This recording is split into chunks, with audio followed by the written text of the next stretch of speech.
Miracles are both beginnings and endings. And so what? They alter the temporal order. This is what I told you earlier. This is the statement that somewhere in time, okay, you are whole. You have to be, because you are coming to that wholeness. This says that the temporal order is altered so that the future can influence the past rather than the past influence the future. Since you never knew this before, we must allow for a further sequencing of your mind later on in your time associations so that the miracle can be performed. And that's what we're doing, isn't it? We're changing your perceptual associations within direction of time, literally. That's what's happening. We're further, remember last night, I told you how much further along you are in time? That's a miracle. And that's what this is. Miracles are both beginnings and endings, okay? They are the beginning and the end of it. They are the idea of the possibility of separation and the resolution of it occurring simultaneously, just for that moment, so that you can be whole. They are always affirmations of rebirth, which seems to go back but really goes forward. They undo the past in the present and thus release the future. This is an incredible statement of your own whole mind. This is a statement of the quantum leap.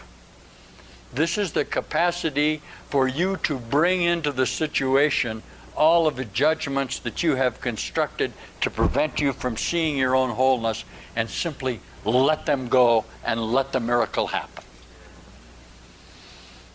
Isn't that something? What now? The miracles bear witness to truth, okay?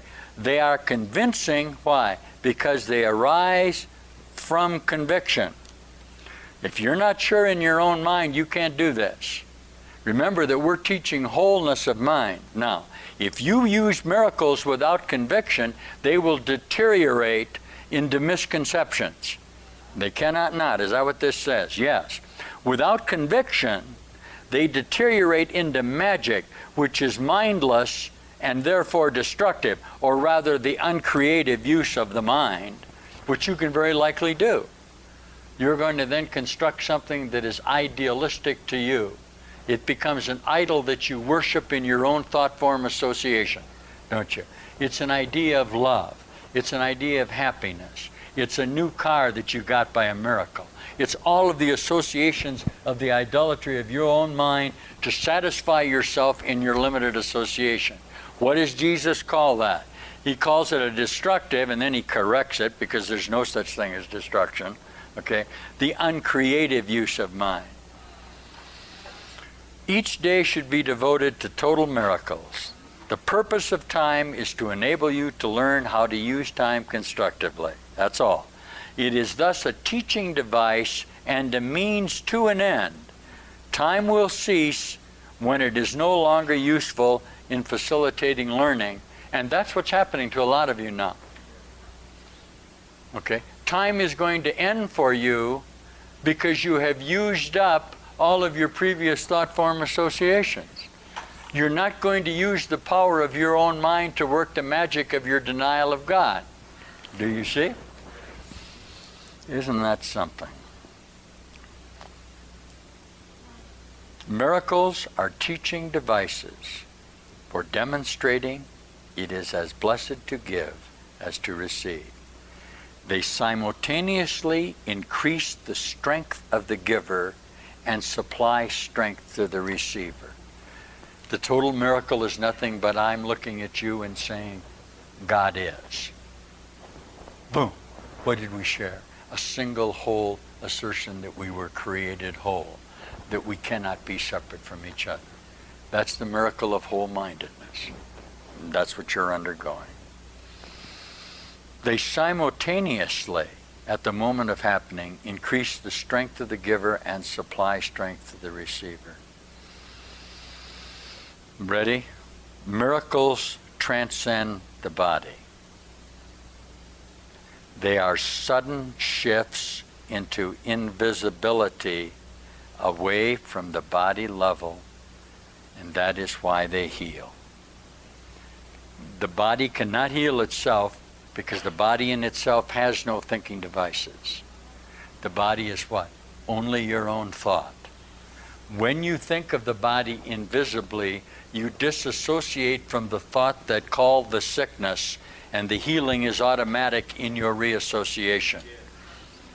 Okay. It's the teaching that you don't say, liver, I know there, look at somebody else's liver and say, boy, you got cirrhosis. I'm going to bring about a change in your cirrhosis.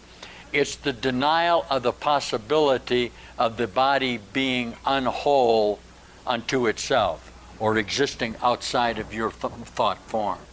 This causes the miracle to occur automatically. That's what I'm doing. That's what I do. I do this. All you new whole-minded consciousnesses will see that you're working miracles all the time, that you're causing this to come about through the extension of your own love, through the extension of your own mind, and that's going on here. Are you the Savior of the world? Yeah, you created the world. Okay? So you're in time within this segment just to change your mind about it. That's the miracle. Is it going to be observed? Very possibly. Need it be observed? Not necessarily. We talked about this, didn't we? You'll have the one final big miracle. Okay? And that's the reassertion of you as a creator of God, as being whole. Ready? That is why they heal wholly. Now, a miracle is a service in the sense that it's a healing process or a rendering of a total giving in your mind. It's a service of the necessity for God to serve because that's what He is. It's a declaration of a perceptual mind that I will give to you my wholeness and the certainty I can solve your problem if you'll let me. It is not directed to the problem and then shared. Okay. In that sense, it's a total giving to your brother. It's a declaration of your love for him, which has to bring about the miracle. Okay. It is the maximal service you can render to another. Okay. It is a way of loving your neighbor as yourself. You recognize your own and your neighbor's worth simultaneously.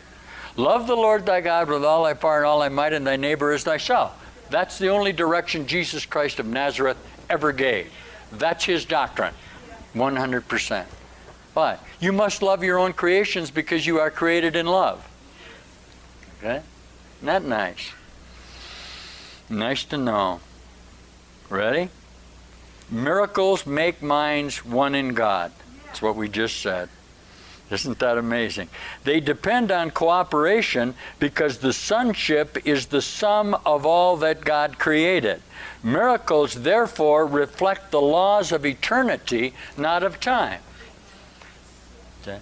What's hard for you to see is that when you get up into your new high thought associations, you actually have perceptions changing all around you, all the time, every moment. This new situation that you find yourself in at this moment was nothing like the situation, if you want to look at yesterday, that you had engendered how you were going to construct yourself. You're in an entirely different frame of reference. Can you hear this? That's the miracle of the atonement. Well, the shortening of time. Okay. Obviously, the more that you'll teach you have no alternative to this, the more you'll come whole. Isn't that so? But you have no alternative to this. Boy, it's amazing. A miracle is a service, the maximal service, all right? Miracles make minds one in God. They depend on cooperation because the sonship is the sum of all that God created, and miracles, therefore, reflect the laws of eternity, not of time. Notice it says reflect. Notice it says it's bringing together of your conceptual thoughts into a total harmony, non-conflictual association, which is what time was. When the thoughts come together, you think from the eternal aspect. That's what you're doing with your whole minds. Isn't that nice? Now, miracles reawaken the awareness that the spirit, not the body, is the altar of truth. This is the recognition that leads to the healing power of the miracle. Okay? This is, I am as God created me. This is, I am not a body, I am free. I am still whole. I am in a dream. I will not look at this way. I have the power to change my mind through the relinquishment of this association. Wow. Ready? Miracles are natural signs of forgiveness. Though miracles you accept, through miracles you accept